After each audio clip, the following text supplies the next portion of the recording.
How have you been?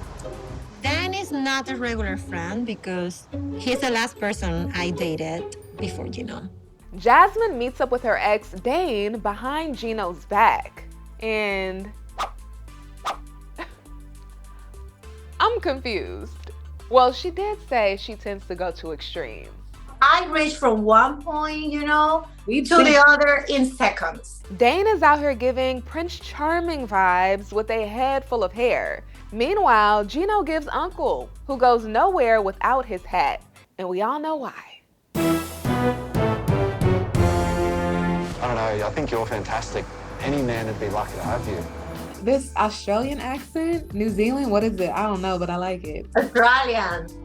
Okay, It's hot, right? We'll get into why Jasmine is meeting up with Dane now and why she says they didn't work as a couple. Plus, an ET exclusive, Jasmine shares Gino's first reaction to meeting Mr. Prince Charming face to face. He was actually intimidated by him. And we have to chat about Tyray, who thought he fell in love with a woman named Carmella. This goddess, like Cardi B and Megan Thee Stallion combined. Only to learn Carmella had everything but a Was that too much? Cardi B, Meg Thee Stallion? My bad. It was low-hanging fruit. Person you've been messaging with is a man. Dang, Tyray, you joined the wrong show. It's giving catfish. Let's get into it. Hey 90 Day fans fam, it's Melicia. Season 6 of Before the 90 Days is starting off strong. This season's cast members tug on your heartstrings. They've been through tons of adversity, and now they're inviting the drama of reality TV into their lives. Whew. Before we get into Jasmine and her ex and Tyray and his catfish, I want to quickly chat with you about Amanda. And just a warning, her story is an emotional one, but we will not stay here for long. Amanda is 31 years old and she's from Louisiana. Earlier in the year, Amanda lost her husband of 8 years, Jason, to cancer. He was such a jokester. Yeah. He loved to make people laugh, but he also took great care of us. They had 2 kids together who seemed to be the sweetest. Mama, can you see if Dad's box in the room? Yeah, I think that would be nice. Now, Amanda's trying to adjust to this major life change, all while dating again. She's got a 26-year-old boyfriend named Razvan from Romania. He's a model and a social media influencer. Yeah. Of course, there is nothing wrong with that occupation. I just think what she's looking for, he's not it.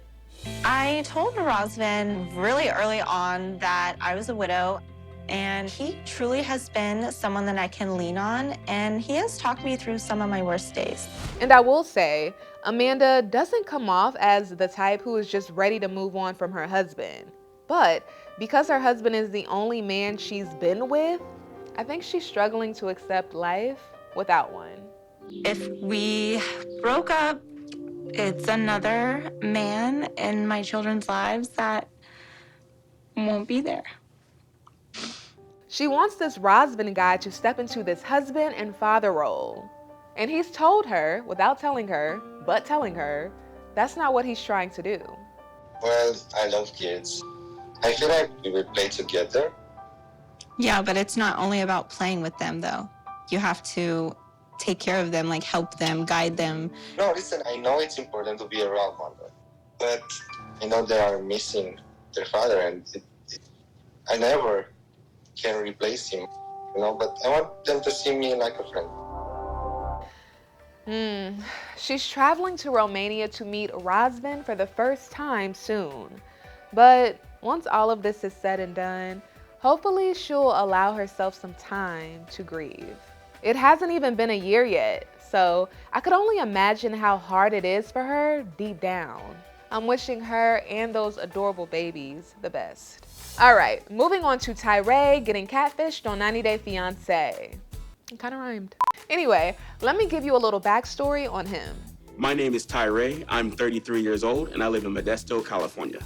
Tyray lives with his mom who had a stroke. He's been helping take care of her.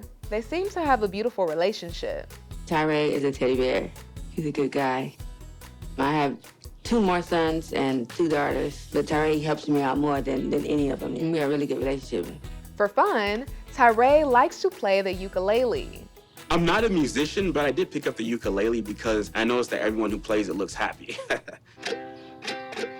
And he also likes to get on Snapchat and chat with who he thought was a woman named Carmella, which sounds like a name a dude would make up if they had to create a woman. My girlfriend's name is Carmella, and she's 27 years old, and she lives in Barbados. Somebody likes Rihanna.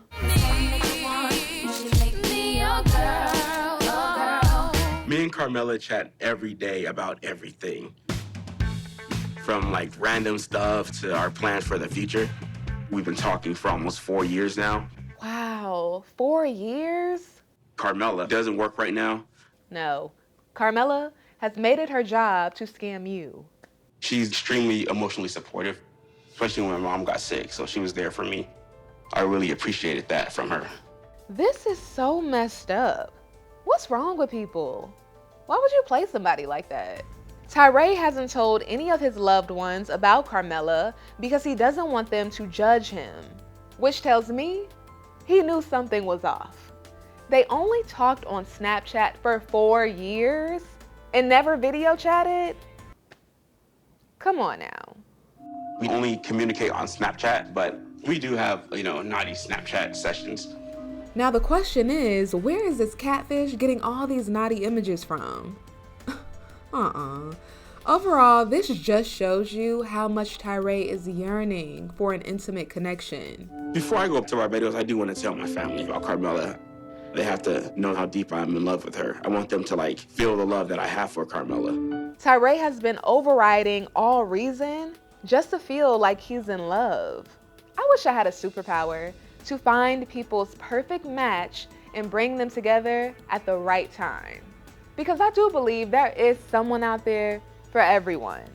And I know everybody has their own lessons to learn, but Tyray seems so sweet. It sucks that he has to experience this level of disappointment, even though it's something he probably should have caught on to a long time ago. Tyray, we've learned some information about Carmella that I need to let you know. Okay. After we talk about this, if you decide that you don't want to keep filming, let me know. And also if you decide after we talk that you don't want us to use any of the footage that we've already filmed, that's okay. Just let me know. Okay. That's interesting. Tyray wanted us to see this. At the end of the episode, the 90-day producers burst the man's bubble. The person you've been messaging with for the last several years is not the same woman in the pictures and videos. At all? Do you guys know who it is? Or is it? They're not Neve.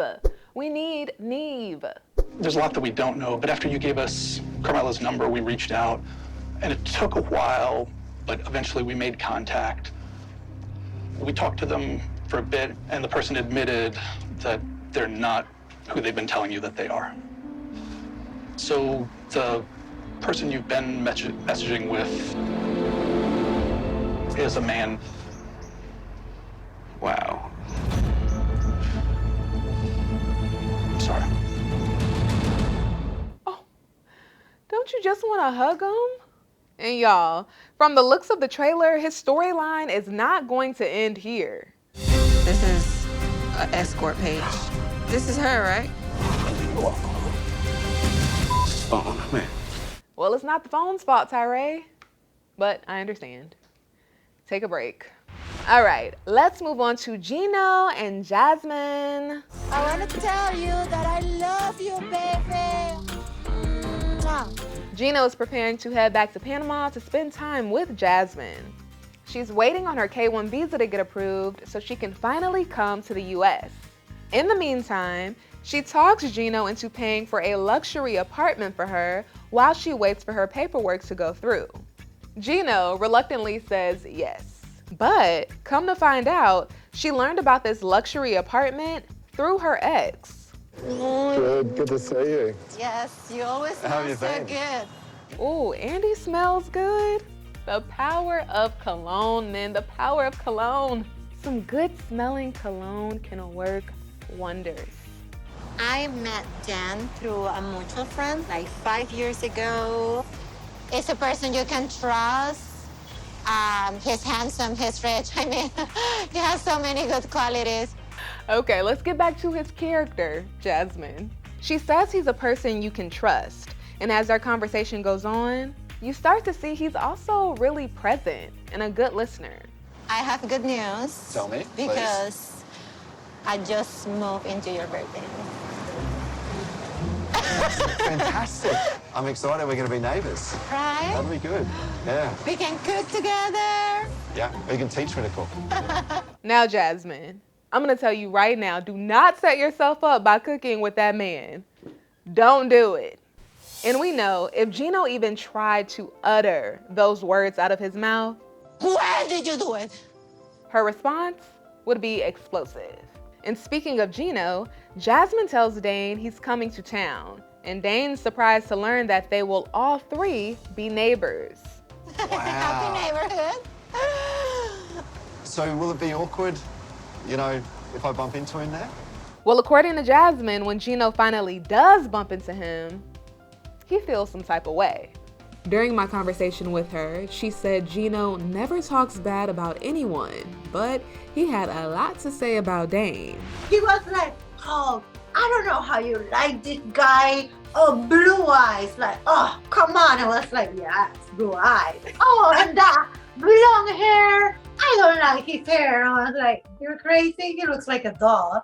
And then he was like, and look at his lips. He has no lips. And I look at Gino and I'm like, you literally have the same freaking lips. You know? Literally the same lips, both of them. Like, yeah, very, very tiny lips. And I like tiny lips because mine are meaty, you know? So, and I was like, for the first time, Gino was saying these kind of nasty things about a person. I was kind of, oh, that was cute for me. I know that's crazy. But I was like, oh, that is super cute because he was actually intimidated by him. I would love to see Gino's physical reaction to meeting Dane. I could see the look on his face now.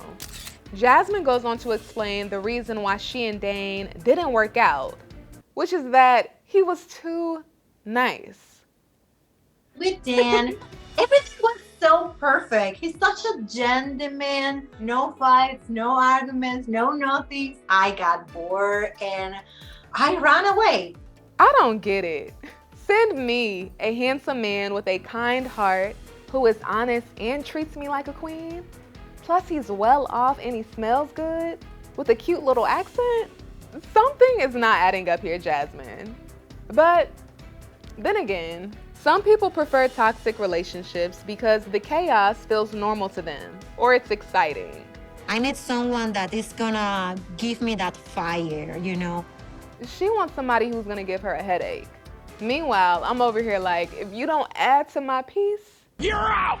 Jasmine goes on to tell Dane about the pain Gino has caused her in the past, specifically when he sent topless photos of her to his ex, who allegedly sent those photos to the school where Jasmine worked as a teacher, resulting in her getting fired. How did you get through it? I haven't. I still like have trusting issues. Yeah. We're arguing all the time. But I'm devoted, babe. When I love someone, I love hard. I don't mean this purposely about Gino because I don't know him, but you don't want to kind of force anything, I don't think. Like, well, if you're going to spend your life together, that's a long time. I don't know, I think you're fantastic. Any man would be lucky to have you. So, you know, don't settle for something that's not up to what you want for yourself. Good advice. I know we talked about Gino's reaction to meeting Dane, but I can't wait to see Dane's reaction to meeting Gino. That's gonna be interesting. All right, when it comes to the rest of the season, Gino and Jasmine look like they are in for a wild ride. You've been a bad bad girl. Bad girl. You will do as I say.